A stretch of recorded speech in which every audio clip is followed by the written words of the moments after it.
इंदुरीकर महाराजांच्या मुलीचा साखरपुडा पार पडला आणि सोशल मीडियावर टीकासत्र सुरू झालं।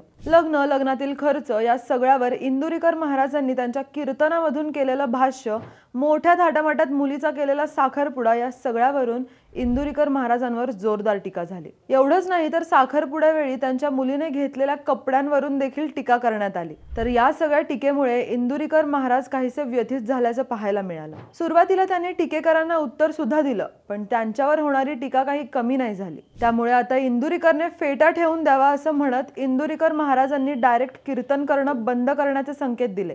ज्यानंतर त्यांच्यावर होणाऱ्या टीकेला काहीसा ब्रेक तर लागलाच, पण या टीकेच्या नादात इंदुरीकर महाराजांच्या मुलीच्या साखरपुड्यात असणाऱ्या काही चांगल्या गोष्टींकडे आपण दुर्लक्ष तर केलं नाही ना, असा प्रश्न निर्माण झालाय। इंदुरीकर महाराजांच्या मुलीच्या साखरपुड्यात काही चांगल्या आणि ज्यांच्याकडे बघून आदर्श घेता येईल अशा सुद्धा गोष्टी होत्या। या साखरपुड्यात सत्कार, हार, तुरे, शाल, श्रीफळ आणि त्यावर होणारा अनाठायी खर्च अशा कोणत्याही गोष्टी नव्हत्या। तर कार्यक्रमाला उपस्थित सगळ्यांना बसण्यासाठी भारतीय बैठक होती। कोणा एकाला बसायला सोफा आणि बाकीच्यांना बसायला प्लास्टिकच्या खुर्च्या असं करून भेदभाव केला नाही। सोबतच डीजेच्या गोंगाटाऐवजी टाळाचा निनाद होता आणि जेवायला पंजाबी भाज्या आणि चायनीज मंचुरियन ऐवजी मराठमोळे पदार्थ होते। काही गोष्टी सोडल्या तर या समारंभातून आदर्श घेता येईल अशा अनेक गोष्टी होत्या, पण टीकेच्या नादात त्यांच्याकडे दुर्लक्ष झालं, अशी भावना सध्या उमटताना दिसत आहे।